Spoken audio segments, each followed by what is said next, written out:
Once upon a time, between the 1830s and 1900s, there was an intense interest in the fine and applied arts, mainly in Europe, of course. New travel opportunities and colonial expansion contributed to an increased interest in the art of foreign countries and ancient civilizations. Art started to become part of everyday life, Arte, arte, arte. and it also came under increased public scrutiny. It was horrible. Utterly horrible. And fascinating. Aesthetic value, meaning the acceptable canons of taste or what is considered good art, was an important part of the scrutiny. The nature of the aesthetic value was a consensus on manners of taste that was confined to a narrow group of interests, white men which belonged to the middle and upper middle class. Also, politics lurked behind the social and moral role of culture, and within a culture there might be many definitions of aesthetic value.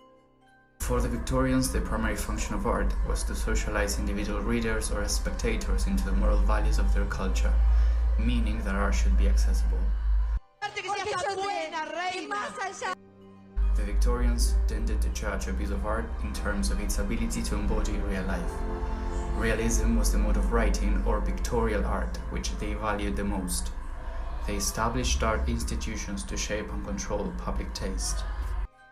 On the other hand, there was another movement. Aestheticism interpreted the phrase art for art's sake as an appeal to free art from moral concerns and any social responsibility. According to this movement, art should be independent of issues like politics and be appreciated for its own intrinsic beauty, rather than any moral purpose. Aesthetes defined the experience of art as purely private, an escape from life rather than an engagement with it. In this view, art was considered an escape from reality. ¡Ay, qué hermosa enseñanza! Y es verdad. The relativist implications of aestheticism appeared as a form of social anarchy.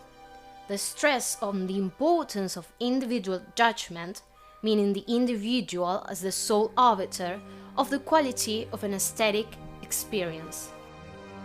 There was a suspicion that aestheticism was deeply antisocial, kind of like me.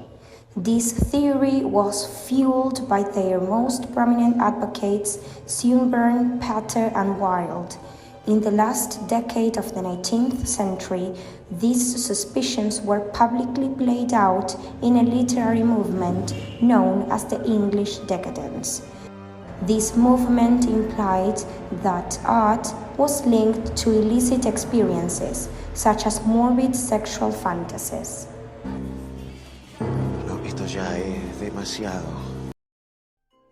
The decadence stood for the gratification of desire without any hint of an accompanying social responsibility. They romanticized child abuse, necrophilia, and prostitution. As a consequence, there were disagreements about political values and the nature of civil society, which led to a cultural decay. There was also a need to reassert the social nature of art and literature. Late 19th century, art and literature are distinguished from work produced earlier in the century by a certain modernity.